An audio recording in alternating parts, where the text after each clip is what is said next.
Hi, everybody. Welcome to Better Than Ever.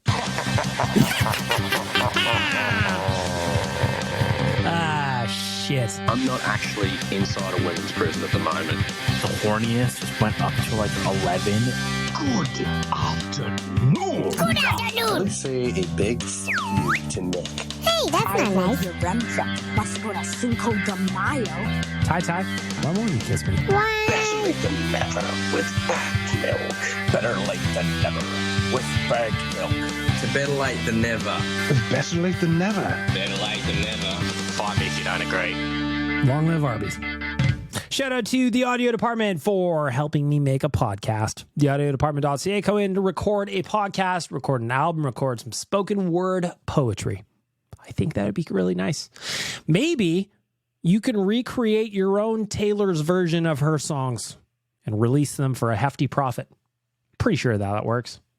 Pretty sure how that works. Don't quote me on that. I am not a legal expert, though I am an unlicensed one.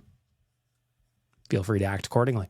Again, the audiodepartment.ca, they are the title sponsor of the podcast, have been for quite some time. I love them very, very much. Thinking about a little bit of music, though. Thinking about a little bit of music. You know, a couple of things happened. The Grammys this week. Thing everybody was talking about. Performance, Tracy Chapman, Fast Car, Luke Combs. It was great. I'm not a country guy, so Luke Combs isn't on my radar. He's not one of those dudes that I watch. Like, I know who he is, but not that thing. But Fast Car by Tracy Chapman. That's one of the songs that I've loved my entire life. Came out in the late 80s, if I remember correctly. I don't know exactly when, 89, somewhere in there. But my whole life, I've loved that song. It's such a beautiful song, and to see her kind of come out of retirement, performing on the Grammy, she crushed it. Luke Combs crushed it. The whole thing was great. One of the best musical moments I've got in quite some time. And then I was thinking about other songs that I liked as a kid. Does anybody else have those where you think about a song that you loved as a kid, and then as you grew up, you kind of learned that it was a little bit darker? A little bit darker than you maybe thought. The one that specifically comes to mind is I was at the grocery store and I was walking around and I'm doing my thing. And you ever be at Safeway or Save-On or wherever you shop, and not Save-On, like who can afford to do it? But then you just kind of walk around and all of a sudden a song comes on that you just kind of love. And for me, that was a song called Semi-Charmed Life by Third Eye Blind. Can you picture it? It was one of those songs when I was growing up. Again, that came out in the 90s at some point. I had no idea what the song was about. And then you get older and you kind of understand the lyrics. You go, fuck, man, that was dark. If I may, Satan, would you? I'm packed in, I'm holding, I'm smiling, she's living, she's golden, she lives for me, she lives for me, my elevation, her own motivation. She comes round and she goes down on me, and I make a smile like a drug for you. Do ever what you want to do coming over you. Keep on smiling what we go through, one stop to the rhythm that divides you. And I speak to you like the chorus to the verse, chop another line like a coda with the curse. Coming like a freak show takes the stage, we give them the game free play, she said. I want something else to get me through this. Semi-jump kind of life, baby, baby, I want something else. I'm not listening when you say goodbye.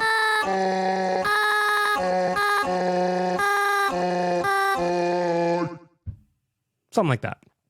You know that song, right? Semi-Charmed Life by Third Eye Blind.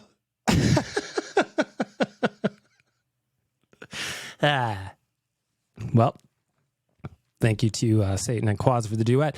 It was a really beautiful duet, I thought.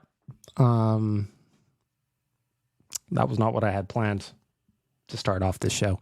I legitimately planned this out. I know you may think I don't, but I legitimately have things written down that I want to talk about. But, sometimes things get off the rails. Like when I went on Twitter yesterday. Again, this isn't in my plan, but whatever. Fuck it, let's do it. Like when I went on Twitter yesterday and I saw Drake was trending. So I go, Drake's trending? What happened?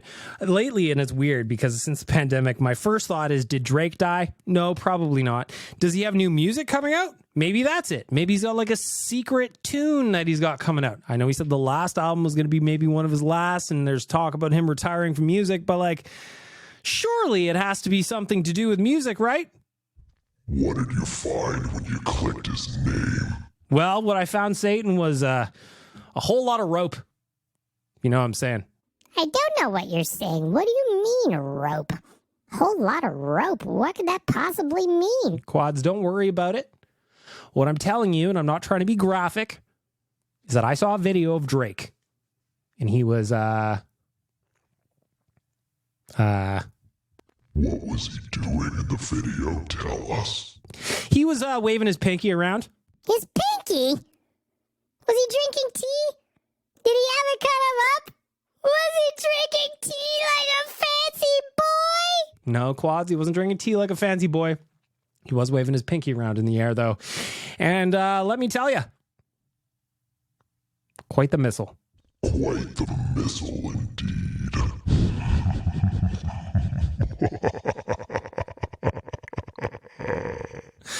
Anyway, social media is weird, you know? Social media is weird.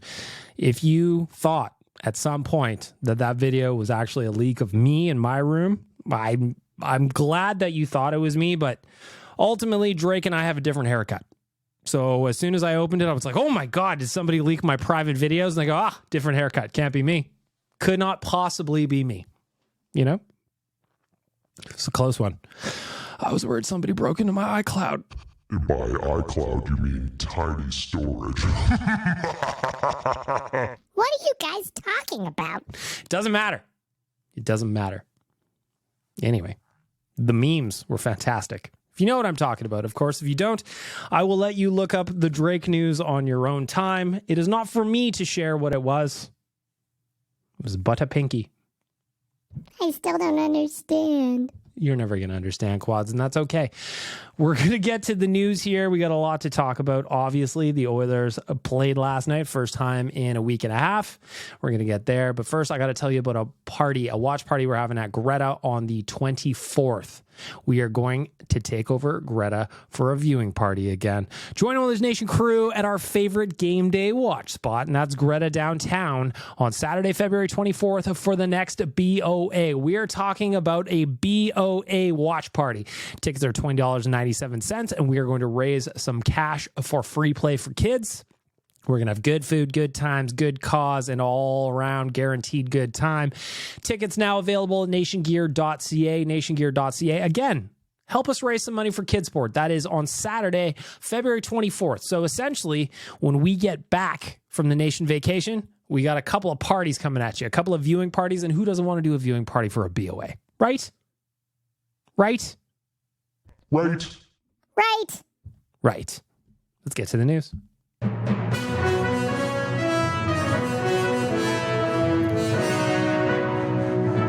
The news is brought to you by a brand new sponsor. They're not new to you because you probably watch Oilers Nation every day, don't you rascals? Or maybe even you read the mailbag at OilersNation.com. Star Mechanical. Star Mechanical is one of Edmonton's biggest locally owned and operated plumbing and heating businesses. They have been working within the community for over 20 years and have many of the homes built in Edmonton over the last 2 decades have had the plumbing and heating systems installed by Star Mechanical. Of course, they work with top local award-winning home builders on their new homes, and we work closely with the CHBA on events like Awards of Excellence in Housing. Star Mechanical, new sponsors of the news. Was you listening to that? New sponsor of the news. Thank you. Why wouldn't they want to sponsor the intro when we did Semi-Charmed Life? I feel like that was a really beautiful rendition. Just let me know if you want me and Quaz to do another tune net. I think that people are really going to like that start to the podcast. Normally your podcast, if I'm being honest, Bag Milk, I know you're my boss and everything, but ultimately there's not enough Canucks content on it for me, and it makes me sad. Don't worry about him being sad. I just want everybody to enjoy my singing voice. I want everybody to listen to the news. Last night, Oilers got back in action for the first time in 9-10 days. I remember exactly what it was. Obviously, not the start we wanted. We wanted to tie an NHL record, 17 straight win. They did fall 3-1 to the Vegas Golden Knights. It was really, we're talking about a 2-1 game. The third goal was an empty netter. Aiden Hill did it again. Aiden Hill was fantastic between the pipes for the Vegas Golden Knights. He was just rock solid. He's turning into an Oilers killer, and it's starting to bother me a little bit. At the same point, at the same time, the Oilers also rang the bar a couple of times. Leon Draisaitl missed kind of an open net where he hit Aiden Hill in the face as opposed to putting in the empty net as he was driving across. So a little bit of bad luck in there too. Mostly the thing that bothered me was the Oilers lost, of course, but it was a great effort wasted. If you look at the analytics, if you look at the underlying numbers, if you walk into the spreadsheet factory with me, you will see that the Oilers dominated the Corsi for percentage and the expected goals for percentage. If you don't care about that, if you don't even know what I'm talking about, what I'm saying is that they just played well and they lost. And it happens sometimes. Stu was great between the pipes for the Oilers too. In fact, the second goal, the winning goal by Chandler Stevenson, kind of came on a little bit of a breakdown in the Oilers zone. Darnell Nurse made a nice play to angle off his guy. Puck came around the net. Cody Ceci kind of went to get it and was caught in no man's land. Pass out, open man in front. Bingo, bango, bongo, into the back of the net. Now, it's not one of those things where I want to harp on Cody Ceci, but it was one of those mistakes where it was just a bad read. It happens all the time. It's just unfortunately that this one happened on the game-winning goal, so it kind of sticks out in people's minds. I'm not trying to harp on Cody Ceci. I'm not. Even, that was another thing. Waz asked us this on Oilers Nation Radio on Tuesday. Yeah, yesterday. If wanting an upgrade on Cody Ceci means you're running him out of town, not at all. If the Oilers go into the playoffs with Cody Ceci as part of the top four, I'm going to be fine with it. Sometimes you trust the devil you know. You're talking about me? You always can trust me. I would never lead you wrong. Sometimes you trust the devil you know. Sometimes you don't want to go out and fetch a new partner, and sometimes you do. I think if there's a room to upgrade on Cody Ceci, if there's a clear upgrade, the Oilers should do it. It's the same thing it's the same logic that I'm following as last year with Matthias Ekholm. We all loved Tyson Barrie. We did. We all loved Tyson Barrie. But when they had the chance to go out and get Ekholm and make a swing, and all of a sudden you see how he's fit in and really stabilized the defense, don't you want to do it again? I want to do it again. So we'll see what happens there. But ultimately, there's also some talk about the Oilers looking for a couple of forwards. Brandon Delaney on the website, OilersNation.com, wrote about Jake Gensel. So there's some smoke around the Oilers' interest in Jake Gensel. Of course, they're going to be interested in Jake Gensel. Of course they are. But whether or not they make it happen, different story entirely. Completely different story entirely. My thought there is just, he would be so good. In 47 games with the Pens so far this year, he has 22 goals and 28 assists for 50 points. If you could slot that guy next to Leon Draisaitl, remember, he's played next to Sid for a long time. Sorry, Jay, we can't get Sid. At least I don't think so anyway. You know? Holy shit, my laptop sounds like it's going to take off. Can you hear this? I don't know what that sounds like in the podcast, so I won't do it for too long, but it sounds like it's going to take off, and if it blows up in my face, I wish this was on video. No, I don't. I wish this was on video so I could collect them page views. But back to Jake Gensel. If they could find a way to make it work, it would be awesome. Of course, that is a pure rental. His contract expires at the end of this season. He is currently a $6 million cap hit. It would take a bit of maneuvering and maneusing to get him into Edmonton, but man, would that be a great fit. Another guy that people are talking about is quite interesting is Jordan Eberle, if you remember him. Jordan Leslie Eberle, do you remember him? He was around until the 2016-17 season. He scored 20 goals, 31 assists, 51 points his last season as an Oiler, then took off in New York for the next 4 years before landing in Seattle at the expansion draft. Through 46 games this year, our fair Jordan has 9 goals and 19 assists for 28 points. He is $500,000 cheaper than Jake Gensel. He also expires at the end of the season. He also could be a potential fit for the Oilers on the wing. Now, the interesting thing about Jordan Eberle is if you remember when he left, people were going, oh, he's soft in the playoffs. He can't do anything in the playoffs.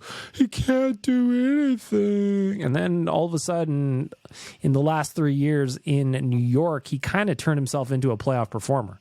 He wasn't a point per game guy, but certainly he was a guy that chipped in with some offense. In 22 games in 2019-2020, Jordan Eberle had 5 goals and 14 points. The next season in 19 games in 2020-2021, he had 4 goals and 11 assists. You telling me you couldn't enjoy another player chipping in at a half point per game pace in the playoffs? Of course you would. with Seattle in 2022-23, so last season. 6 goals, 5 assists for 11 points in 14 games. You want that kind of secondary scoring. We know the Oilers had scoring issues in the playoffs last year. That is a big part of the reason they ultimately lost to Vegas in the second round. I'm not opposed to loading up. If you can't get an upgrade on Cody Ceci on defense, you might as well go nuclear up front, and that means scoring lines all over the place. Right? Of course. But I want to go back to last night's game because, of course, we've still got some work to do before we even talk about the playoffs. That felt like a playoff game last night in Vegas. First of all, shout out to all the Oilers fans that made their way down. As far as I could tell, there was a lot of you in there. Is 25%? Is that accurate? I was trying to check it out on TV. I know it wasn't a completely sold out game. It was a Tuesday in the middle of February. People in Vegas, they don't care about how the playoffs start. I get it. But for the Oilers fans down there, man, there was a lot of them. There was a lot of them. And it just makes me excited that in 11 days' time, I'm going to be getting on a plane to go down to Arizona and watch the boys play in a teeny tiny little arena. Teeny tiny.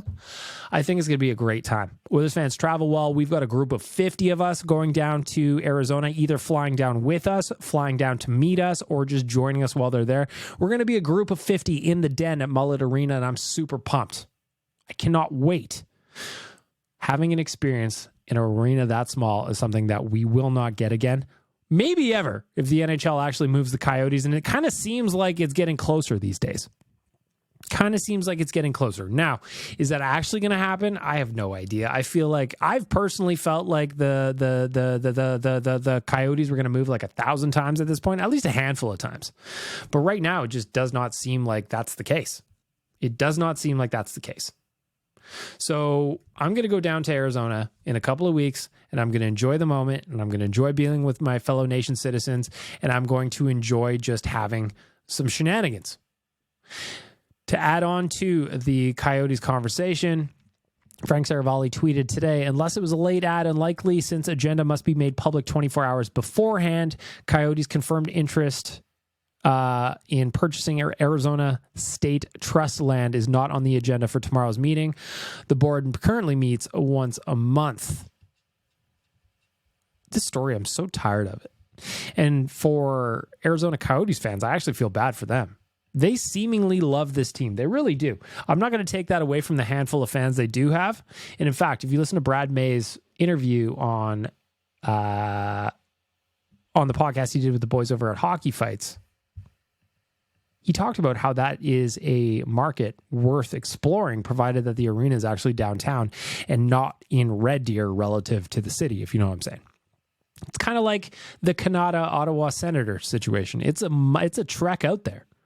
They got the land for a song, but they didn't think about what that meant for the actual fans getting out there, you know? It's odd. It's strange. Department of Discipline. That was what I was gapping on. Fuck. Brad May was on the Department of Discipline podcast over at Hockey Fights. Go check that one out. Interview was great. I was in the room. I wish it went on for another 2 hours. Fantastic. Fantastic. Fantastic. Keeping on with the silly season news. Nick Bonino was released from his contract. Terminated. He is now a free agent in 45 games with the New York Rangers. He had 1 goal and 4 assists for 5 points. Nick Bonino is one of those guys where he's always found a way to chip in wherever he's been. But now, at 35 years old, the left-handed centerman isn't quite what he used to be. The boots aren't quite there, aren't quite what they used to be, but he's a guy that, you know, given the right situation and the right opportunity, maybe there's a chance for him to do something. Though, who knows? Because the New York Rangers, I should say, they signed him to an $800,000 deal, so just above league min. So it's not like he was making a whole lot of money. He wasn't contributing, though, so they felt the need to get rid of him. Again, 45 games, 5 points. No one's happy about that. Connor Brown would be like, fuck, man, how'd you do it? How'd you get up there? How'd you get all that goals? I'm sorry, Connor Brown. You know what? I've actually decided I don't want Connor Brown to score. I'm cheering against him scoring. That makes my life easier. And when he finally gets one, I feel like it's going to be it to spite me, and you can all thank me at that point, but we'll cross that bridge when we get there. Would the Oilers have interest in a guy like Nick Bonino on a low-cost 4C type of idea? I don't think so. So if you're putting his name out there, I don't think it's worth it. But if you don't have to trade an asset to get a guy, I think it's probably something worth exploring. just to see what happened in New York. Have a conversation. There's nothing wrong with a conversation. A little chitty chat. You know, looking at Frank Saravalli's trade targets board over at Daily Faceoff, the first name is off the list. Elias Lindholm. He scored a couple of goals in, they were in Carolina last night, I guess. For the Canucks, he scored a couple of goals. Sean Monahan off the board. Chris Tanev. I could see him being a guy that would be an upgrade on Cody Ceci. Now, can he stay healthy? So far, he has been healthy. That's good. Would the Flames trade him to the Oilers for anything less than a king's ransom? Probably not. Number 4 on the list, Marc-Andre Fleury. I don't think it's going to work based mostly on the money. I like the idea of having a cup winner as the backup goalie. I just don't think it's going to happen. Noah Hannafin, never going to happen. Adam Henrique, he's number 6 on Frank Saravalli's trade targets list. I could see this one happening. 47 games played. He's got 15 goals, 15 assists, 30 points. Pending UFA, $5.825 million.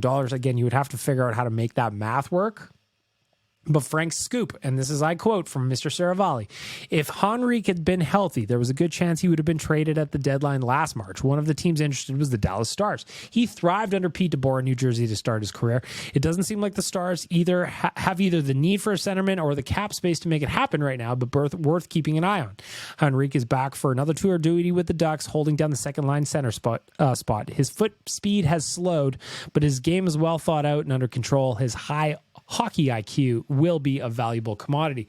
Another name that the Oilers have been, or at least Oilers fans have talked about, is Sean Walker, the right-handed defenseman from Philly. He's 29 in 49 games. He has 5 goals, 12 assists, 17 points, pending UFA at $2.65 million.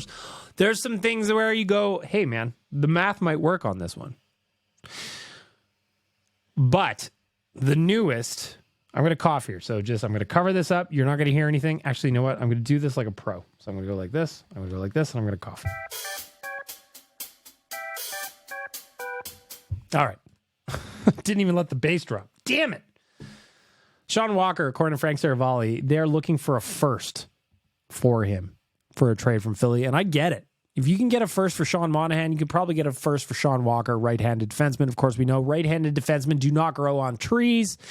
I quote from Mr. Saravalli, Walker has been a pleasant surprise for the Flyers, who are open to just about anything that will make them better for the long haul. In Los Angeles, Walker was as much a cap casualty as he was a victim of the roster logjam, particularly on the right side of that defensive group. Sean Durzi was also moved, and the Kings still have Drew Doughty, Jordan Spence, Matt Roy, and Brant Clark, who is in the minors until recently recalled. Playing with fellow pending free agent Nick Seeler, Walker is playing north of 21 minutes for the first time in his career and making the most of his new opportunity. The Flyers stand to reap the rewards of his efforts, and that is looking like a first-round pick. Do you want to spend a first-round pick on a pending UFA that is only marginally better than Cody Ceci? I mean, you look at the stats and you see 5 goals and you go, but Bagmo, Cody Ceci hasn't scored a goal in 125 games. What are you talking about? I agree. But we need somebody who can defend, right? When I think about the Oilers' defense right now, yes, I would love to have some offense back there, 100%. But ultimately, defending is the most important thing. And I just don't think Cody Ceci's that bad. So would you spend a first-round pick to get somebody that's marginally better than what you already have? I don't know. That's a question that I'd love you to answer. You, the listener. You. Hit me up. Hi, my name is Bagmilk on Instagram, JSBM Bagmilk on Twitter. Jacob Chikrin, he's on there. I just can't see it happening. And I'm getting to a point where I don't know why teams are going to be super horny about Jacob Chikrin. He wanted out of Arizona. He got his wish. He went to the Ottawa Senators. Hasn't worked out for the team as a whole, not just on him. But now they're already looking to move on. Seems weird to me. Our friend Brett Kulak. Man, I can't get comfortable. My office chair is so shit. I got to get an upgrade. Brett Kulak is also on the list at number 11. He says, the Oilers like Kulak. This is Frank Saravalli speaking. The Oilers like Kulak. The Stony Plain, Alberta native likes playing in Edmonton. Full stop. It's just that if the Oilers are going to manufacture salary cap space and make a trade for a big deadline acquisition, Kulak might have to be the casualty. Warren Fogle and Ryan McLeod have played well. Kulak does not have any trade protection, and after swapping 22-year-old Philip Broberg with Kulak represents an immediate $2 million in savings on the cap. Broberg has played big minutes since going down to the AHL and collected 14 points in 21 games. He's ready to be in the NHL, and we know the Oilers are willing to make tough deadline decisions. See Barry, Tyson, if that means they can improve. Other names on the list, Jake Allen, Anthony Manta, Alexander Carrier, Tyson Berry, Kevin Hayes, Arthur Kaliev, Vladimir Tarasenko. Fuck, what I love Tarasenko. Pending UFA, $5 million. 42 games played. He has 13 goals, 19 assists, 32 points. He wouldn't have to be the guy here. He could just set up alongside Leon Draisaitl or Connor for that matter and just tee off, just light things up. Just be like, Leon, I'm over here. Stick on the ice, hammer the puck. I love it. Man, I would love Tarasenko. It's not going to happen, but I would love it. Who else we got on here? Jordan Greenway, Mike Hoffman, Jack Roslovic, Alexander Texier, Kevin LeBanc, Jake Gensel. There's another guy I would love. According to Frank Cervalli, Gunsel is not in play just yet. His Pittsburgh Penguins sit 7 points out of a wild card spot, but do have 4 games in hand on Detroit, whomst they're chasing. GM Kyle Dubas owes the aging core every possible inch of runway to see if they can get back in it. If not, and it looks like they'll miss for a second straight season, even with Sidney Crosby turning back the clock and having a great year, then Dubas will have little choice but to recoup as much as he can for an elite scoring winger. Gensel would immediately become the most prized rental trade chip available before the deadline, which is certainly worth keeping an eye on. Other names, Elvis Merzlikins, not going to fit. Nick Seeler, might be a fit if he was right-handed, not left-handed. Tony D'Angelo, no. Andrew Beek or Adam Boquist, no, probably not. They're not any better than just putting Broberg in the lineup. Trevor Zegras rounds up the top 30 of the trade targets list. Trevor Zegras is not coming to Edmonton. He is kind of one of those TikTok players a little bit, at least in my opinion. I mean, would you like to have him as secondary scoring? Yeah, probably. Probably. But I don't think it's going to happen. Full stop. Got it? Got it? We agree? Can I move on? Good. Good. Lastly, some news came out obviously on Monday. The London Police Department formally charged the 5 players from the sorry, Tyler's texting me right now. The London Police have formally charged the 5 players from the 2018 World Juniors Championship. Of course, we know their names. Don't need to go into it. It's just a wild, gross story. All 5 of those guys, depending on the results of what happens in this trial. Again, the trial may not kick off for a couple of years. Is just life altering. Life altering. And allegedly, in my opinion, the prison intramural league is going to get a whole lot stronger. It's going to get a whole lot stronger. Or they all get off and end up in Russia. And we have a completely different conversation on our hands then. I'm not going to speculate either way. Obviously, I have no business doing so. All I know is the whole situation's gross. What I've read, everything seems gross. We'll just have to wait and see how things play out. We'll just have to wait and see. Back to the Oilers, which I actually care about. Back at work on Friday against the Anaheim Ducks in Anaheim. That's an 8 p.m. start. And then Saturday in LA. So we got a back-to-back set this weekend. I imagine you start Pickard on Friday against the Ducks and then Skinner in LA on Saturday. But we'll see how it actually plays out having the bye week just wrapped. There's no way Skinner's going to play both. I just imagine that they'll probably want him against LA. And then they're back at home before the next podcast episode against the Detroit Red Wings for a 1-game set at Rogers Place before they hit the road again. So that one's at 7 o'clock Eastern or 7 o'clock Mountain, I should say, on Tuesday at Rogers Place. And then next week, we'll have another episode of Better Late Than Never on the 14th, Valentine's Day. Because if there's one thing my missus loves on Valentine's Day, it's when I work. It's when I work. But you know what? Somebody's got to pay for Frank's bacon. Somebody's got to do it. Somebody's got to do it. And that's where we're going to wrap up the news for our friends at Star Mechanical.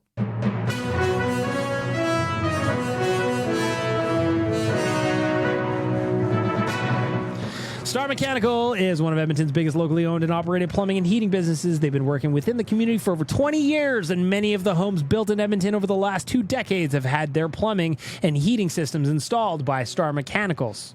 You want 24/7 emergency services?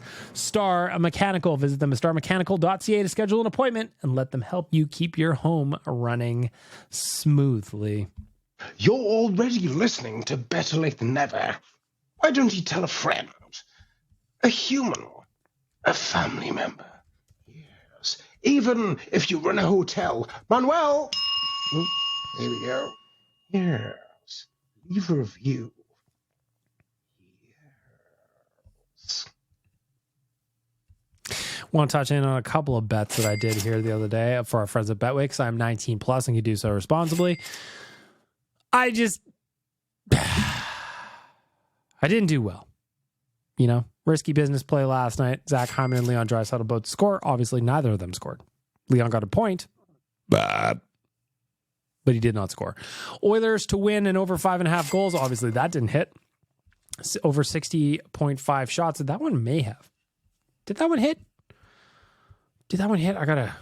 I'm excited now because if I can just even out, if I can just saw off at evens on a loss, I kind of take it because it's one of those things where, you know, betting with your heart sometimes is not always the smartest idea. But again, I'm 19 plus and I can do so responsibly. So my friends at Betway are going to give me an opportunity to do whatever I want. Leon Draisaitl, did you get the 3 shots I needed? No, you did not. Womp, womp. Bop, bop, bop. Bop, bop. Did I get over 60.5 shots? Shit. No, I did not. I got 57 shots. So, if going 0 for 4 on your bets is a bad thing, well, good news, friends. Good news. Your boy Bag Milk stepped on that landmine for you. I'm doing the work so that you don't have to suffer. It's just me. It's just me. If you're 19 plus and can do so responsibly, go check out Betway. Put a couple of shekels down. It's a good time, provided that you don't go 0 for 4 like I did last night. It hurts sometimes, but name of the game, and I ain't no quitter. Time for the righteous sack beating. You want to see a man, boy? I'll show you a man. Kick me in the jimmy. The Righteous Sack Beating is brought to you by Trilogy Oilfield Rentals. Of course, Trilogy Oilfield Rentals are an established provider of tools and expertise across multiple oil field disciplines, specializing in rentals, pipe recovery, abandonments, and completions. Currently, they maintain full-time operating units in Provost, Weyburn, and Kindersley. You might be wondering what kind of tools that they have available, and I'm happy to tell you. Oh, that's the wrong button. I hate that button. Fuck, I hate when I touch that one. Rental tools, fishing tools, coil tools, drilling tools, mills and bits, completion tools, any tool for any job. TrilogyRentals.ca. Time for the Righteous Sack Beating. I don't actually have anything that annoys me. Actually, you know what? I lied. Watching the Vegas Golden Knights fans celebrate like they just won the Stanley Cup last night because they won a game in February, the first game the Oilers were back from their All-Star break, was so embarrassing. Listen, if that was a playoff series and you're knocking a team out and they do it at home, go bananas, go ballistic. But that you didn't add to a long streak, like, again, there's only 3 teams in NHL history who have ever done what the Oilers have done with the 16-game heater. You have the Columbus Blue Jackets from a handful of years ago, you have the Edmonton Oilers, and you have the 1992-93 Pittsburgh Penguins. I get it. You didn't want to be next up on the streak, but the way they acted after winning that game, again, the Oilers outplayed them. They got lucky and won. Sometimes you get lucky and win. Sometimes your goalie stands on his head. Sometimes the other team hits a couple of posts. But man, act like you've been there before, because fuck's sakes, you have. If you believe in karma and you believe in the hockey gods, you have to think that celebrating a win in February that hard's got to come back to bite you, don't you? Like, listen. When the Oilers wrapped up the perfect month of January, the crowd sent them off with a minute-long standing ovation. I was going to say an hour long. Could you imagine? It was like, woo, woo, woo. Connor just finally gets on the mic. He's like, guys, we want to play. Settle down. They sent them off with a standing ovation, but they won that game, and they were off for a perfect month, and they were off to the All-Star break. Last night was wild. It didn't bother me that much, but man, I was just like, you guys look like assholes. You just won the Stanley Cup. Be better than that, Vegas fans. I know you to be a lot of fun. I've gone to plenty of games in Vegas now, and you're a lot of fun to hang out with. Arguably one of the best fan bases to chirp back and forth with, because it's Vegas and you get it. People go there to get piled up and they go to see their favorite hockey team play. It could be a Tuesday, but it's the last Tuesday of the week in Vegas and you're going to get after it. I was just surprised by the reaction. I was surprised, if I'm being honest. Thankfully, that RSB is more of just me complaining and being fragile, because I wanted the Oilers to tie that record. I really, really did. I'm not overly upset about it that they didn't. I thought they played a really good hockey game, and unfortunately, that's the way the cookie crumbles sometimes. But in this specific case, I was annoyed by the celebration and the reaction. I really, really was. Hopefully, the guest RSB I have coming up for our friends at Trilogy Oilfield Rentals is a little bit better than that, but first I got to give you the button, and then we'll get to it. You want to see a man, boy? I'll show you a man. Kick me Jimmy. Mate, to quote Dave Grohl, well, to paraphrase Dave Grohl, I don't want to be your monkey wrench. I just quoted Dave Grohl. I got a podcast confession to make. I like that, Dukes. We almost did a little duet here as well. Started off with Satan and Quads doing a duet, and all of a sudden Bag Milk and Dukes are jumping in with the next version. Who wants the B-side, Playboy? That's not really podcast confession. It's an RSB. Now, look, I want to preface this by saying I know you guys don't choose the advertisements specifically. Like, you don't get a say. I get that. But still, whoever at Spotify is fucking programming your advertisements needs to get absolutely cunted. There's this one, and it plays before all of your Nation podcasts. It's like, hi, this is Liv and Jess from the fucking thing, and it's like dating advice sponsored by Hinge. And like, listen, I got a problem with that because if you want dating advice, you come to me. You don't go to Hinge. Sure, you go to meet somebody on Hinge, but if you want dating advice, you come right here, friend. You come right here. I've got a guest right to sack beating is with Hinge for trying to cannibalize my audience. I would rather rip my eyes out and feed them to Donkey Volley's badger than listen to your podcast. But then, like, it comes up 3 times in your pod, and then I'll listen to all this Nation, radio or Real Life or whatever, and it comes up 3 times at every fucking podcast. So sometimes I save all the pods for the weekend, and I listen to them, and I'm hearing that ad 12 times in a day, and I'm just ready to fucking shoot myself, mate. I'll give you the red hot tip. I would rather be Donkey Volley than listen to those ads. I hope Spotify sorts some shit out. Play La Bamba, baby. Let's go. Yes. You want to see a man, boy? I'll show you a man. Kick me in the Jimmy. Dukes doesn't like the Hinge ad. Dukes, I apologize for the programmatic ads. As you did mention, you know that we're not the ones that put them in there. And again, if you're going to come for shitty dating advice, if you want a shitty podcast that you can listen to and put on and just have a little chuckle at and get some dating advice while you're at it, you come right here, friend. You come right here. I've got all the advice you need. First, you take out the butter out of the fridge. You put it in the microwave, 10 to 15 seconds. You just want it to be warm, but you don't want it to be hot. Then you slather it all over your body. You slather it all over every nook and cranny. You go into the spice rack. You grab the garlic salt. You pour it all over yourself. On garlic bread, baby. Who doesn't have a good time with garlic bread? You want to meet babes? You want to meet dudes? You cover yourself with butter and garlic bread powder. Garlic powder. That's what I'm saying. Don't listen to Satan's advice. Satan doesn't have good advice. He just doesn't. Right? This is Captain Felton from Vancouver. On behalf of all listeners of Better Late Than Never, Zol Will of Thousands, get fucked.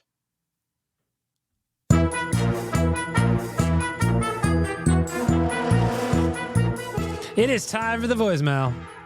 We did a voicemail episode on Sunday, so I did a lot of clearing out of what was going on in there. I had 30 messages. I hope you went and listened to that and downloaded it. Thank you for contributing to the voicemail. This section obviously doesn't work without your feedback.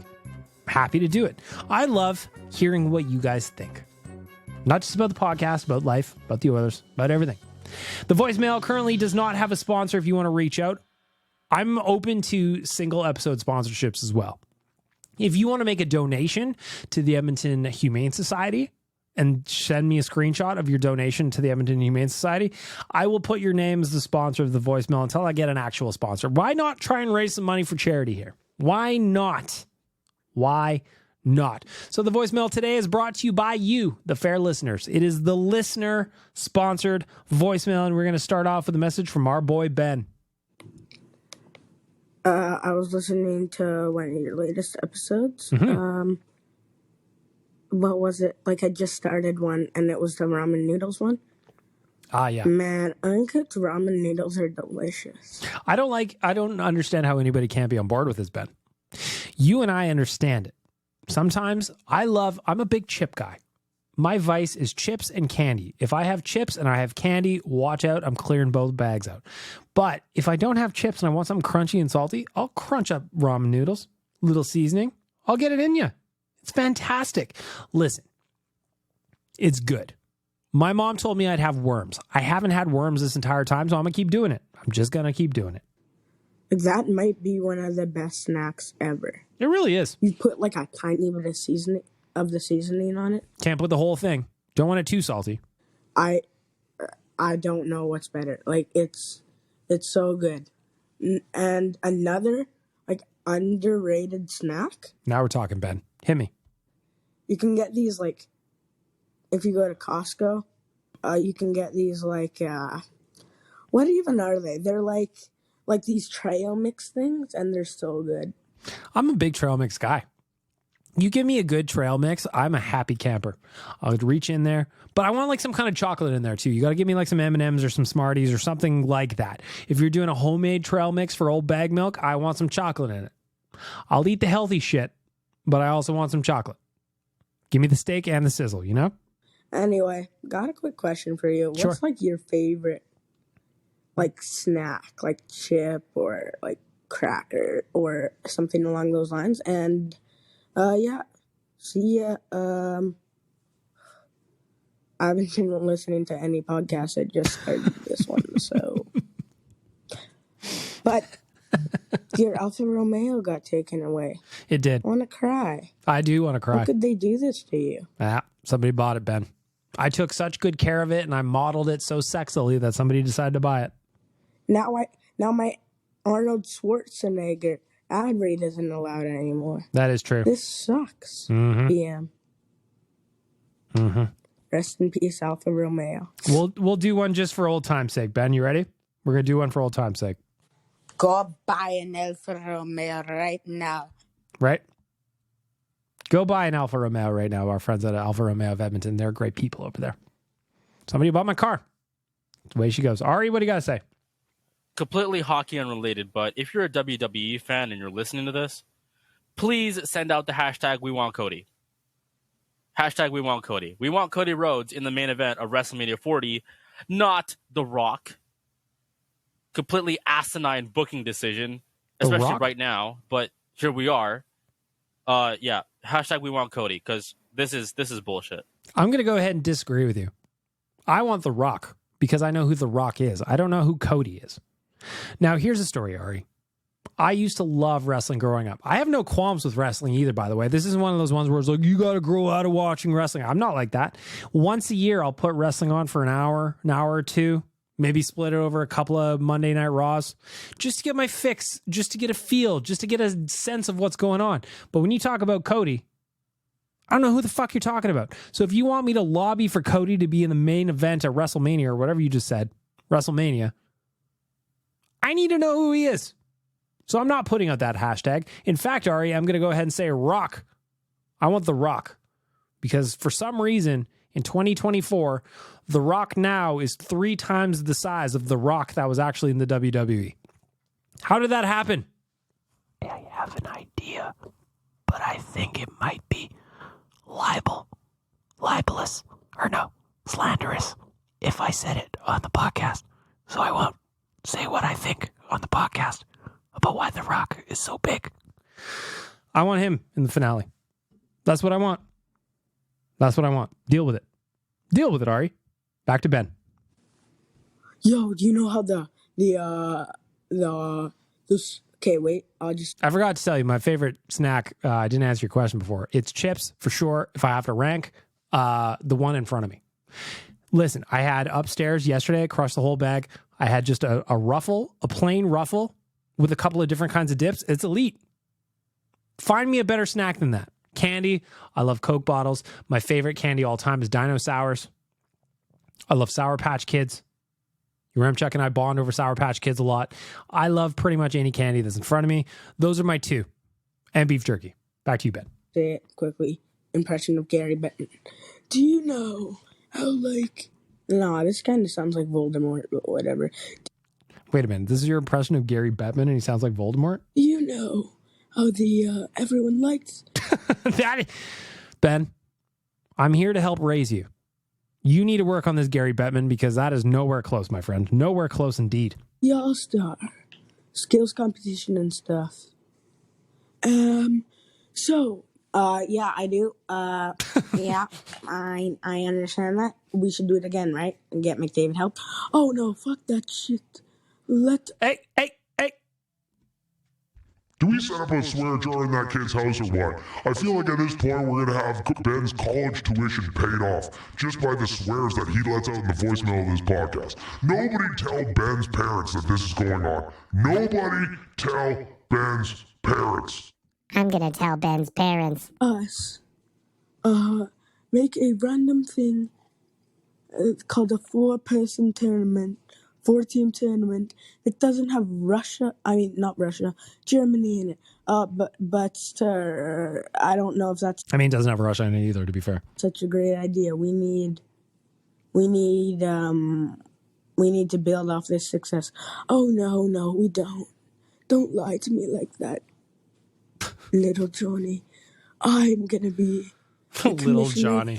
27 years from now. I'm never letting go. So anyway, yeah. Why'd they do that? Like, I like the idea, but right after it's been, like, quite a successful thing because, McDavid planned it, they just go to something different. Like, I like the idea, but yeah. I've given my take on a couple other podcasts, but I'll do it here since I guess I haven't done it here. I think the Four Nations tournament is stupid. I think that I would rather just watch an All-Star game, I think, than this fake best-on-best idea that they're pitching for this midseason tournament. Yes, I want to see Connor McDavid wearing a Canadian jersey. I absolutely want to see that. But when the teams are Canada, US, Sweden, and Finland, some of the best players in the world, in the league, are not allowed to play in this tournament. They should have had a Europe tournament. I get why you're not letting Russia in the tournament. I get it. There's all kinds of sensitive issues surrounding Russia and what's going on over there. I totally understand that. But no Europeans at all? And you're going to call this some form of best on best? It's a cash grab. It's a cash grab to me in the middle of the season for a pointless tournament that's going to mean nothing. Will I watch it? Of course I'm going to watch it. I would rather watch, some good teams play against each other than not watch hockey at all. But ultimately, it means nothing to me. Am I going to skip out on my regularly scheduled plans to stay at home and watch a Canada-Finland game in this Four Nations Cup? No, I'm not. I'm just not. And I appreciate that they're trying to get some best-on-best hockey going on, but it is nowhere close to best-on-best when there's only Four Nations represented, and that's just my opinion. If you want to be excited about the Four Nations Cup, I'm happy for you. Like I said, I'm going to watch it. I'm just not excited about it. I don't care about it. And all I can think about is somebody who's very, very important to my favorite hockey team having something happen during a meaningless midseason tournament. At least the NBA tournament that they had midseason this past year, those games counted on the record for the season. So while I think that was dumb too, at least those games counted. These are just kind of like, hey, funsy games, what's going on, boys? Let's play a little hockey. It doesn't mean anything outside of ad dollars, in my opinion. That's all. Ari, you're up. Okay, so I had time to listen to the voicemail podcast from Sunday, and I can't believe I'm saying this, but please, no, I am not Zol the Will of Thousands. Ari, we're gonna have you prove it. I don't know how we're gonna get you to prove it, but the cadence of your voices is very similar. Now, I'm throwing blanket accusations here. Zol the Will of Thousands just came back after a long absence. There are theories I have around there too. But Ari, your name is being circled. Don't you think it's a little... I got two things for this. Don't you think it's a little too convenient that this guy comes back the week after Ben comes back and Ben mentioned Zol? Seems a little sus. I don't know. How the plot thickens. Ben, he disappears for a long time, as did Zol, the Will of Thousands, and yet Ben comes back, and there's Zol. Same voice cadence as Ari, though. I have so many questions. So many unanswered questions. Nick, what do you guys say? Yo, Big Milk. Today's a big day. The Oilers are currently losing to the Golden Knights. Didn't get any better, my friend. This guy got a sinking feeling in my chest, man. I don't know. I just some thinks the streak's coming to an end. Hopefully I'm wrong, but that being said, there are more important things. Chalmers went to the dentist today. Oh, he did go to the dentist. So do you have an update in the group chat for real life? And if not, you need to press him on the episode tomorrow about how his dentist visit went. Good question. Great question. Because I'm very curious. So, Nick, this is a very, very good question here. Let me look through the real life group chat. There is nothing, no updates on the dental visit from yesterday, which would have been February 6th. We did know it was happening because Chalmers did say in the group chat that he was going. And he was going on at 9:20 a.m. was his appointment there yesterday. But no updates. So I will be sure to press Chalmers on his dental update. In fact, I'm going to go right now. I'm going to text, "Hey, Tyler, I'm recording BLTN right now, and a voicemail came through to remind us to talk to Chalmers about his dentist appointment on real life tomorrow." Not putting this in our real life group chat. Let's spring it on him. There. Tyler and I producing real life behind the scenes. Now he knows that this came from your voicemail, Nick, on Better Late Than Never. Let's get a plug for my podcast on the bigger podcast, which then leads to this podcast. You know how it goes, right? You know how it goes. Let's see who's this. And and the other thing. And no, I don't care what he sounds like, but do you know who I've always thought it was? Go ahead. I think it's Dukes. I swear to God, I've always thought it was Dukes because there was this one time when Dukes is a gamer. Dukes likes his vids. And I know that Zol, the Will of Thousands, is a video game thing. And I do know that Dukes likes his vids. So I'm back to you. Ari, walk us through here. And I don't remember exactly when it was. I think it was September or the latter part of the summer, when out of nowhere, the guy doing the voice just sounded Australian. And I swear to God, it was after a Dukes message. So I think Dukes forgot to turn the filter off, said whatever he said in his normal voice, and then just sent it in because you know that guy doesn't check his voicemails after he makes them or does multiple takes, like me and Nick and other people. Mm-hmm. And if there's anyone that can sound like anyone, it's probably Dukes. You know? So, yeah, I always thought it was Dukes. Ari is getting it off the trail, the Ari trail. He's thrown shade at Ben, and now Dukes is another suspect. Ari raising some interesting points, though. Again, Dukes is a man of impressions. We've heard plenty of impressions from our fair Dukes on this here podcast. We've heard him use voice filters before, and we know that he likes to game. Zol, the Will of Thousands, is that you? Don't tell me it's Dukes. Don't tell me it's a guy who pretends he wants to be the president of the BLTN fan network, and all of a sudden he's leaving these messages chirping us all.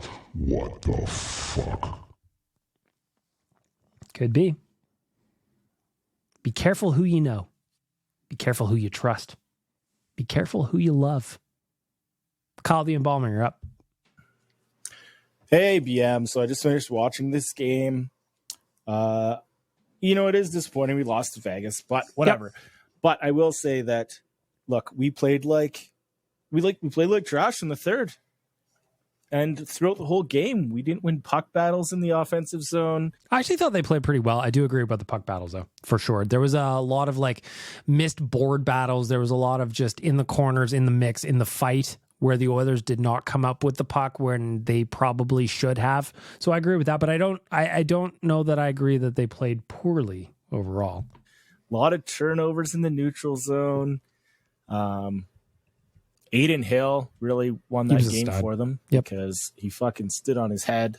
But I think it was just the puck battles was our downfall tonight. We couldn't. Anytime there's 2 or 3 guys on the board trying to fight for the puck, Vegas always came out with it. So Bouchard played like trash in the last couple of minutes, trying to go 6-on-5, and puck keeps going out of the zone. There was like a lot of, you know what that reminded me of when the Oilers pulled the goalie? That was when the rust that I was worried about. Because, you know, if you're a 20-something millionaire and you have a week off to do whatever the fuck you want, are you going to make good choices? You're not. I have 15 cents to my name. I've got 30 cents in my bank account. And if you give me a week off and I get to go to a beach, I am making the worst choices of all time. Looking back at the third period, though, the Oilers did outshoot the Golden Knights more than 2-1.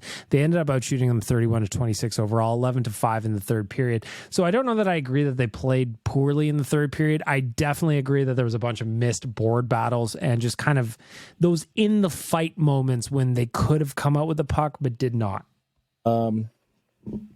The Draisaitl looked lazy.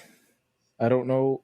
It frustrates me when I watch him because he's such a great player, and then I watch him skate, and I'm like, "Come on, man, put some effort in, just a little bit." But all in all, whatever. I'm still proud of them. 16-game streak, and we managed to get back into where we need to be. So Friday is just the beginning of another 8-gamer. So Anaheim better watch the fuck out because. Oops. I missed the last part, but yes, Anaheim better watch the fuck up. Again, it was just one of those, I was worried about it. If you read 3 key things at OilersNation.com, my post-game article that I do the next day after all the games, to me, that was one of those ones where I was kind of like, fuck, man. I think that they could have gotten more done. They looked a little bit rusty. And I know that Vegas was their first game back as well, so it went kind of both ways. But I think from our side, especially in the offensive zone, they didn't look as confident as they usually do. Defensively, I thought they were actually pretty good. I mean, there were some moments where they were lapsing or lacking, like the missed read by Cody Ceci on what ended up being the game-winning goal. Sucks, but that's sports. You play a good team. Sometimes it's a game of inches, and that's what we got. And as somebody with only inches, I know how devastating it can be when they don't go the right way. You know? Do you know? Nick, you're up. That game last night was the reason the Edmonton Oilers need to go get Sidney Crosby. Uh-huh. Somewhere Jay's ears are ringing, or they're burning, I should say, not ringing. They're burning, and he goes, I feel it. Somebody's talking about Crosby to the Oilers. Somebody's talking about my idea, and somebody's going to make it happen. The universe. I don't know why I'm talking about that. That's not what Jay sounds like at all. And Crosby, the golden goal to Canada. Great moment. Can you believe it? I can believe it. Or is that someone else's goal? That one, yeah. Can you believe it? That was Gord Miller on Jordan Eberle's World Juniors goal. Yep.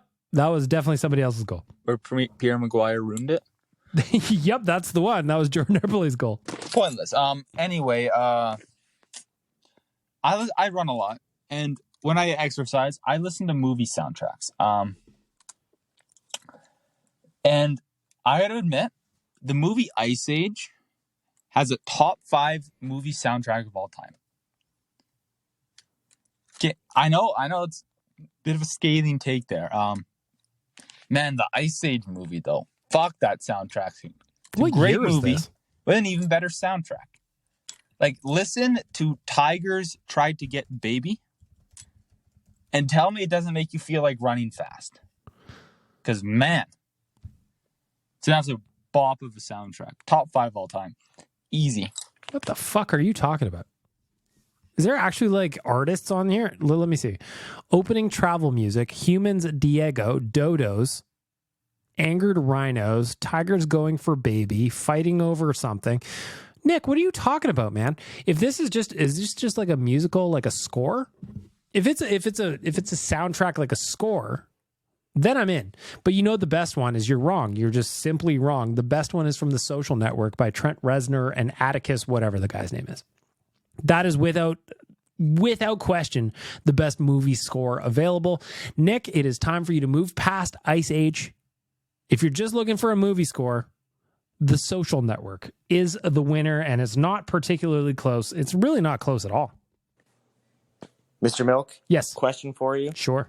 Do you think there's any evidence that the Oilers' win streak ended the same day that our friend Chalmers had his plaque removed at the dentist? I think there could be something there. Thanks.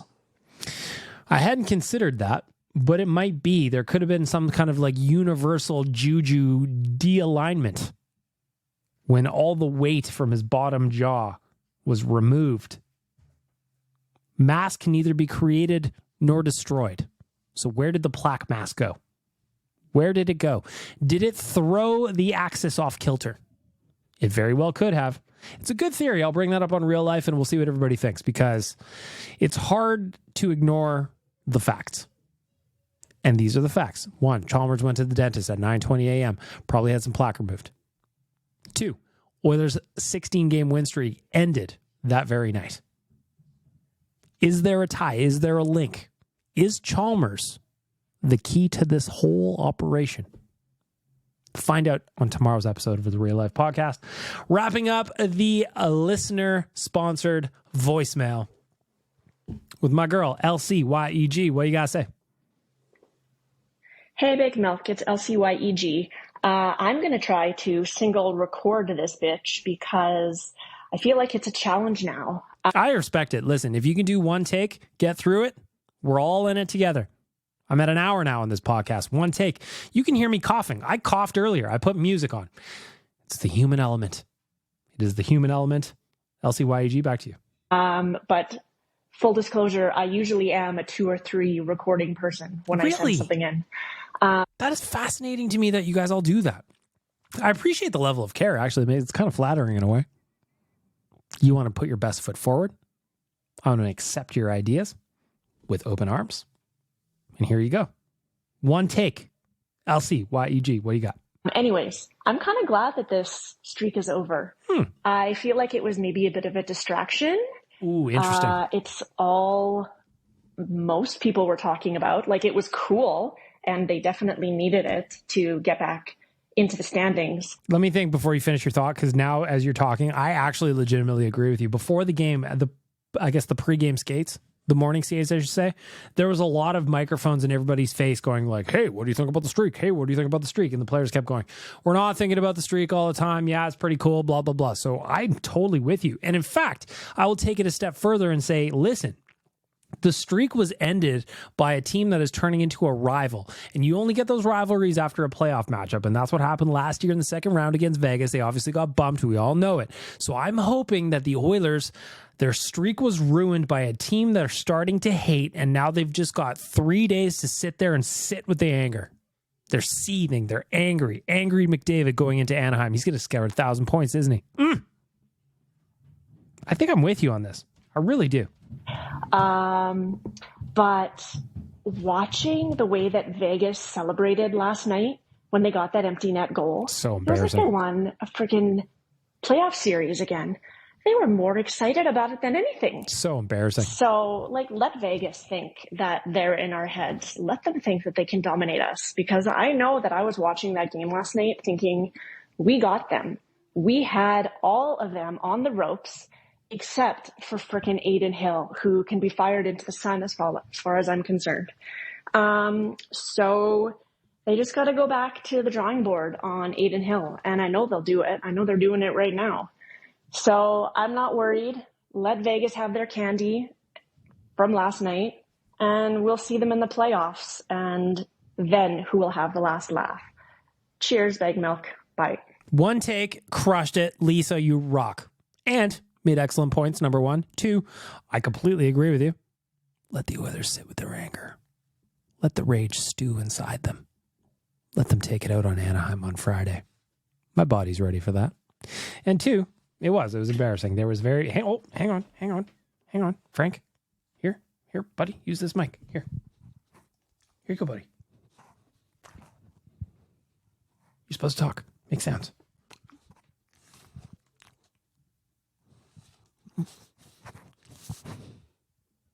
Is that all you gotta say? He's a man of few words. Frank Mike was prepped. He came in. I was ready. I was hoping for insight. But you know what? Keeps to himself. I respect that. He's a man of few words. All looks, all thoughts, Huge dump truck. Anyway, that's where we're going to wrap up the podcast. I appreciate all of you for checking in. I appreciate the voicemails. And I appreciate that we were all in on this together. It was a hell of a run, that 16-game win streak. Hell of a run indeed. But you know what? On Friday, we start a new one. There's nothing an 8-game heater can't solve. And we're looking for game one of the next one. And until then, shout out to the audio department, to Trilogy Oilfield Rentals, and to Star Mechanical for making it all possible. Most importantly, all of you for listening. I will be back next week. Real life tomorrow. Oilers Nation Radio Friday. Go check those out. Subscribe.